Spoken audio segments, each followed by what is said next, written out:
That was a gun. I'm not voting. If we want to build our nation. The problem with the Somalians. Just want to experience something else than a black man. Move on, move Can't be forward. like a horse with blinkers on. Honestly say, I was about to have Corrupt sex and then I pulled crap, up. but it's nice. Hi, my name is Tembile. I am a researcher with IDASA and I am a member of the working group of the Right to Know campaign. Hi, my name is Shafiq Morton. I'm a senior journalist and presenter at Voice of the Cape, a community radio station. Hi, I'm Marianne Tam. I'm an independent writer and columnist, and I write for a variety of publications. I'm Zapiro, real name Jonathan Shapiro, editorial cartoonist for the Mail and Guardian, the Sunday Times and the Times. The Protection of Information Bill was introduced to Parliament last year, and what it aims to do is to regulate the classifying and the declassifying of information. It is supposed to replace the 1982 law that regulated that and that we still have as our law.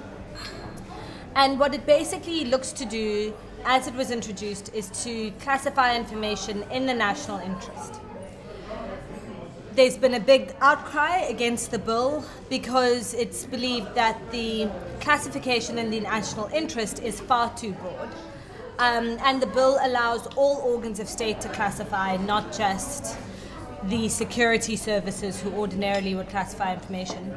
The other thing about the bill is that it has very harsh penalties for people who disclose classified information. And so those penalties go from 3 to 25 years. 25 years in the case of top secret information. And this would have a very, very, very bad effect, not only on journalists, but on whistleblowers as well. Another problem with the bill is that there is no independent way to review classified information. And so the only mechanism to review the classification of information is to go to the Minister of State Security, which obviously isn't a very foolproof or safe method. You know, I was looking through the bill and I was trying to get to specifics, you know, because there's all the generalities and you get to specifics and you look at those penalties and the 3 to 5 years for somebody who knows that somebody has within the terms of this, within the framework of this bill, something that's classified or they shouldn't have. So that literally means the journalist at the desk next to you who knows that you have been sent an email, say, you don't even intend to publish. You've got this thing there, it's sitting on your computer. That's how broad it goes. It really can be almost anybody, and it is a terrible blow for democracy to have that level of sort of paranoia in a state. Yeah, it is. It's like Eastern Germany. If anything, a lot of the language in the report or the bill reminds me of the gobbledygook spoken by people like Piet Koornhof, Stoffel Botha during the heydays of apartheid. It's exactly the same language. What is so scary about the parliamentary process is that a lot of the clauses that have been taken out is some of this flowery language, but the more they take out of the bill, the broader it's starting to become. In other words, the more it can be applied in the broader sense, but it's dangerous because what's going to happen in the long term? During the days of apartheid, we had 1950 Suppression of Communism Act. This act was so broad that even the judges at the time did not apply it. 1966 Terrorism Act, 1974 Internal Security Act, and so it goes on. Because the original laws were so bad during the apartheid era, after a period of 20 to 30 years, journalists and members of the public were denied access to information that was governed by over 100 different laws. And I feel that this could be the start to that very, very slippery slope. Because this bill is so general and it's very difficult to apply, that Parliament or politicians or the government is just going to create more and more laws to cover the loopholes. So this Protection of Information Bill, I think, is going to see about 20 more bills being passed through Parliament in the long term, and this is what we have to guard against. For me, what's interesting is the context in which this is happening, and I think all of us who work in media understand that the governments all over the world do have sort of, I suppose, laws that govern sort of certain secrets. But if you just look at what's happening in South Africa, and just last month, the Special Investigations Unit under Willie Hofmeyr, just in Parliament, revealed that 16 separate public departments and entities, including every single municipality in the Northwest, is under investigation for fraud amounting to billions of taxpayers' money. It goes on. 33 police stations, in which an estimated 350 million rand is involved, is under investigation. In the SABC, a public broadcaster, between 2007 and 2009, if the reports are accurate, 20 employees had undeclared interests and did business to the amount of 2.4 billion rand. And it goes on. Department of Public Works paid 35 million rand to entities with officials with undisclosed interests. Departments of Arts and Culture, 26 million rand missing. And I think if you look at the context in which this bill is currently being discussed and debated, if it is at all being debated, then I need to ask myself the question, why? And I think that a government that has something to hide on such varied levels is going to try and push through something which will prevent us from finding out, and anybody who works for these entities who is a principled ethical person who is working for someone who is embezzling money from the state or from the taxpayer stands to be charged and thrown into jail. I mean, it's horrifying. But there's something else that we need to also emphasize, and that is for how long the classified information can be hidden away. I mean, at the moment it says 20 years. There's a 10-year review period, whatever that means. Review can mean absolutely anything. If you want information, you must go to the minister, and I think there's a 90-day period which he can sit and decide whether the information is released or not. 90 days reminds me too much of the apartheid era, I must confess. But, I mean, this to me is the most sinister part of this legislation. The current government can then now hide away corruption. It can hide away inefficiency. It can hide away all evils, sources of evils, for 20 years, for 2 decades. And that to me is something of absolutely serious concern. What it does now, it takes away the whole idea of the fact that in any democracy we have a right to information. And you judge a democracy by the access to information and the freedom of information. The major, I think, what cuts to the heart of this bill is that it gives a lot of power to the Ministry of State Security or the Minister of Intelligence. It basically it makes them a super ministry. It gives them jurisdiction over every single department in government, including all national departments, all provincial departments, all municipalities, the Joburg Zoo, the Natal Sharks Board, the Artscape Theatre, and a range of other institutions that are considered to be organs of state. You look at state security. Tswele, I mean, he's the Minister of State Security. His wife, Cheryl, was convicted of drug trafficking. Now, with this bill, it would enable all kinds of things to have been kept secret.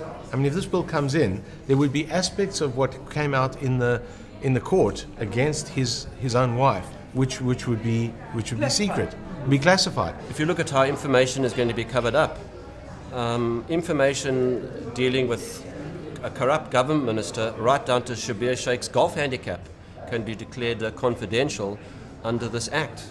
And the most scary thing of all is that clause 37, the so-called whistleblowing clause, if you are in possession of information or if you reveal any information, you are liable for prosecution. So it's a whole chain. The journalist, the person who provides information, and people who are involved with the processing of the information.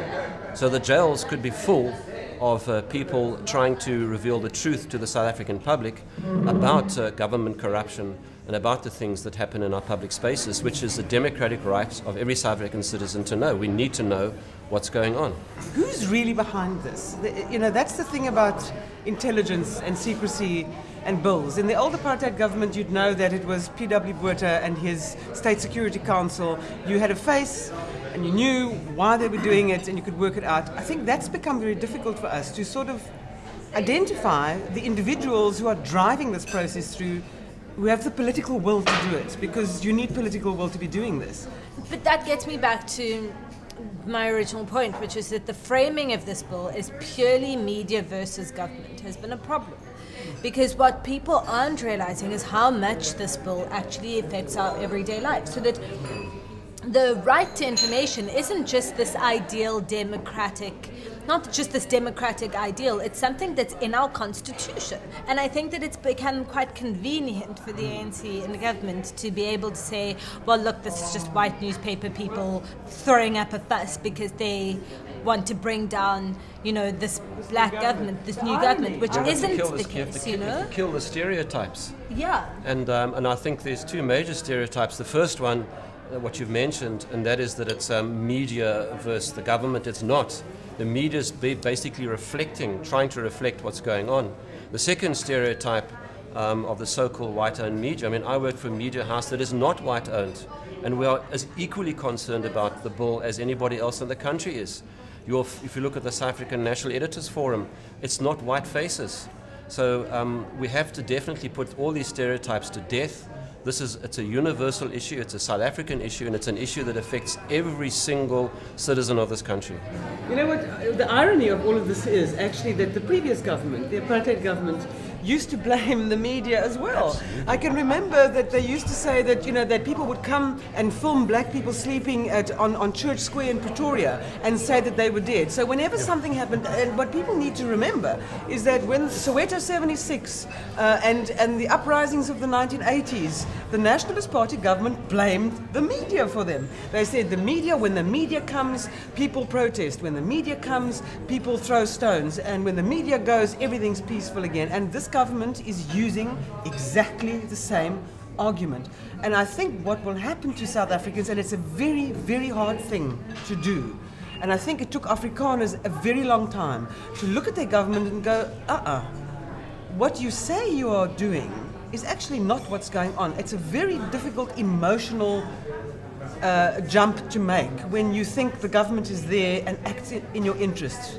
And I think on many levels it does. This is not the National Party government. But this bill, to me, marks a turning point in how we must view government. Newspapers are the friends of people.